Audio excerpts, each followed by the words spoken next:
драги лозари, ние одржаваме 3 штрајка, како предупредувачки штрајкови, пошто немаме никаков одговор од наша влада, го спремаме 4-тиот масовен протест на 19.9. Четврток ќе се одржи мировен протест во Росома кај Клучката со кавадарци. Ги повикувам сите лозари кои се слободни. Они што треба да берат згроје, ќе го берат згројето. Тие лозари ние нема да ги штопираме и вакви процеси ќе правиме додека нашето гроје не се обере. Откако ќе заврши самата берба на војство, ние ќе направиме масовен протест од тоа што ќе го блокираме кавадаци масовно, да нема влез во кавадаци, масовно ќе го блокираме Неготино и Росоман. По такви услови, што бараме ние? Цена за гарантирана на килограм гројсе. Бараме владата да свика под хитно седница, на која седница ќе ја реши еднош оваа голгота која имаме до сега. Најниска цена, не за винарство, за лозарство, најниска цена на килограм гројзе. И оттаму да почнеме на нагоре. Тиквеш, вчера откупуваш и по 9 динара смедревка. У една таква ситуација, ако е 9 динара смедревката, ние уште 8 динара бараме да постигнеме на цена што ја бараме од 17 динара, субвенции да се постигне 17 динара за килограм гројзе. Тоа го бараме. За гарантирана цена. Бараме субвенции од државата. Исто за гарантирани и поминати на парламент и едно за секој се знае. Ако на тютюнарите, на млекарите му дават субвенции, сега еве и вие што се речки градинарите имат субвенции, бараме ни исто за гарантирани субвенции кои ќе бидат најмалце од 3 до 7 динара. Тоа сето бараме да помине на влада. Протестираме зошто обеќаниот динар кој ни го дадоа да не смират за грозоберот, може би го пуштија 50%. 50% не е исплатен. Значи тоа е трагедија. Да не си играат со лозарите, да не смируват и да не подкупуват за ситни пари. Бараме проблемот со Петра да се реше. Тие уште 30% од тие пари да се исплатат.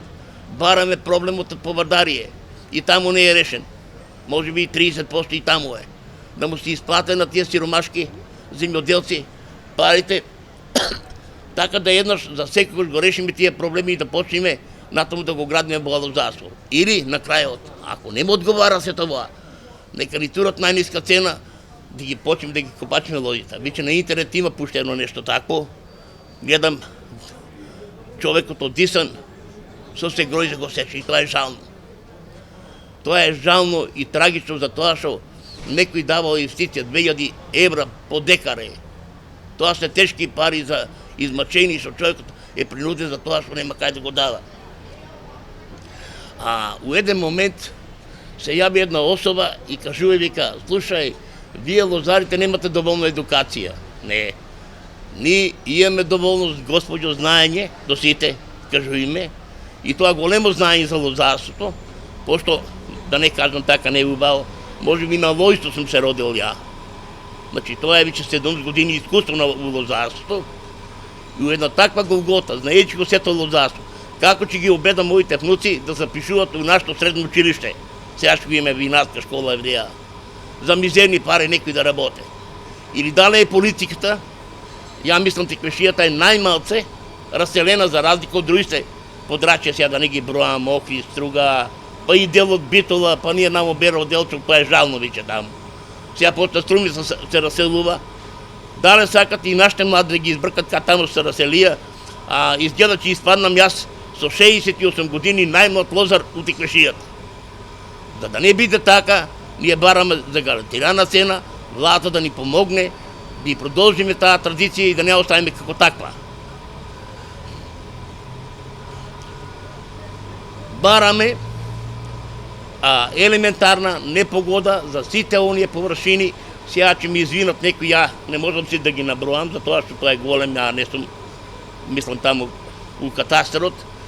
ali ќе речам една бабин доле бяше се конјске дупки, да не бројам, па дисанскиот дел наму, па има тремик, кај што кажуваат луѓето, кај што нема вода, кај што нема каналска мрежа. Државата да ги обештети лозарците од 45.000 динара по хектар. Само на еден таков начин ние сите ќе се смириме и ќе го продолжиме лозарство.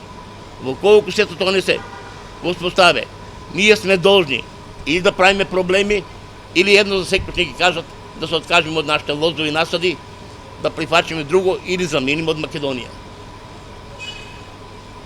Сега, како последно, да не ме сванат погрешно сите луѓе. Значи, не бирам луѓе кои од која партија, го повикувам симпатизерите на СДС да не поддржат на овие штрајкови што ги правиме, ги повикувам симпатизерите на ВМРО да не поддржат, дуре имам писмо испратено и до ДОИ и барам и они да ни возвратат поддршка на овие наши протестни митинзи, ако има и генерални штрајкови. Доколку и они одржават некој пат такви протести, ние па ќе ги поддржиме нив.